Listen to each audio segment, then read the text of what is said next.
নমস্কার বন্ধুরা, welcome back to my channel. আজ আমি চলে এসেছি আপনাদের কাছে নতুন আরও একটা রেসিপি নিয়ে। আজ আমি আপনাদের বানিয়ে দেখাবো পাট শাকের ঝোল। জানি আপনারা অনেকেই এই রেসিপিটা বানাতে জানেন, তবুও আমি এই রেসিপিটা আপনাদের কাছে শেয়ার করলাম। পাট শাকের ঝোল বানানোর জন্য লাগছে পাট শাক। এখানে আমি 2 আটি পাট শাক নিয়েছি। বাজারে আপনারা সহজেই এই পাট শাক পেয়ে যাবেন। এই পাট শাক থেকে আমি শুধু পাতাগুলো নেব, আর এই পাতাগুলোকে আমি খুব ভালো করে কুচি করে কেটে নেব। দেখুন, আমি শুধু পাতাগুলোকে নিয়েছি আর এই পাতা ভালো করে কেটে ধুয়ে জল ঝরিয়ে রেখেছি। ফোড়নের জন্য নিয়েছি শুকনো লঙ্কা আর 5-6টা রসুনকে আমি খুব ভালো করে থেতো করে নিয়েছি। তারপর এখানে স্বাদ অনুযায়ী নুন মিষ্টি নিয়েছি। এবার এখানে আমি কড়া গরম হতে বসিয়ে দিয়েছি। কড়া গরম হয়ে গেলে অল্প পরিমাণে সর্ষের তেল দিয়ে দেব। তেলটা একটু গরম হওয়ার জন্য অপেক্ষা করব।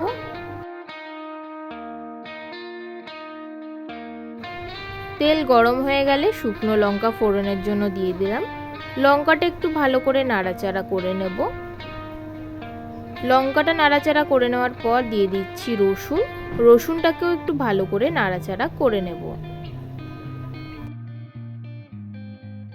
এই পাট শাকের ঝোল বানাতে খুব বেশি উপকরণও লাগে না আর সময়ও লাগে না। শুকনো লঙ্কা আর রসুন ফোড়ন দিয়ে এই পাট শাকটা দারুণ লাগে খেতে। আমি এই চ্যানেলে পাট শাক ভাজার রেসিপিও শেয়ার করেছি, আপনারা চাইলে সেই ভিডিও দেখতে পারেন। আমার ডেসক্রিপশন বক্সে লিঙ্কটা দেওয়া থাকবে।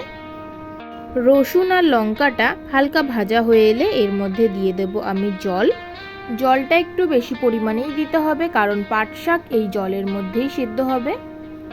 জলটা এবার আমি খুব ভালো করে ফুটিয়ে নেব।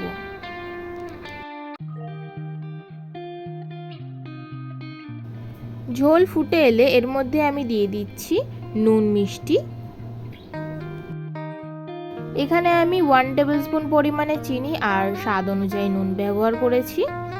ঝোল খুব ভালো করে ফুটে এসেছে। এবার দিয়ে দেব আগে থেকে কেটে রাখা পাট পাতা বা পাট শাক। আপনারা চাইলে গোটা পাট পাতাও ব্যবহার করতে পারেন, তবে কুচিয়ে নিলে রান্না করতে সুবিধা হয় আর খেতেও ভালো লাগে।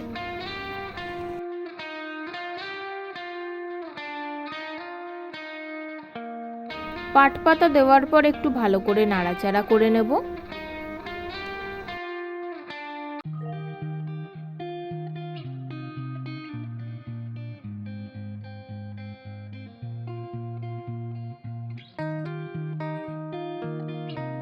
পাট শাকের ঝোল খুব ভালো করে ফুটে গেছে। আমি আরও কিছুক্ষণ পরিমাণে পাট শাকটা সিদ্ধ করে নেব আর পাট শাকের ঝোলটা গাঢ় করে নেব।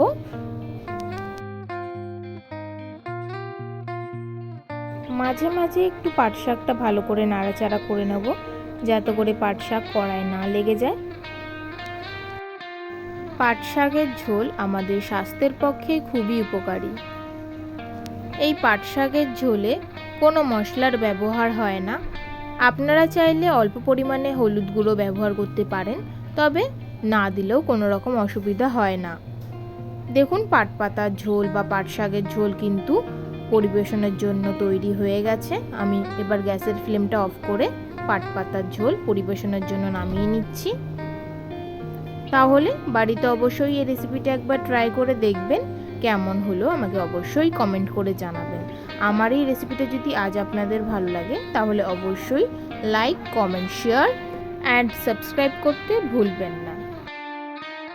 Thank you.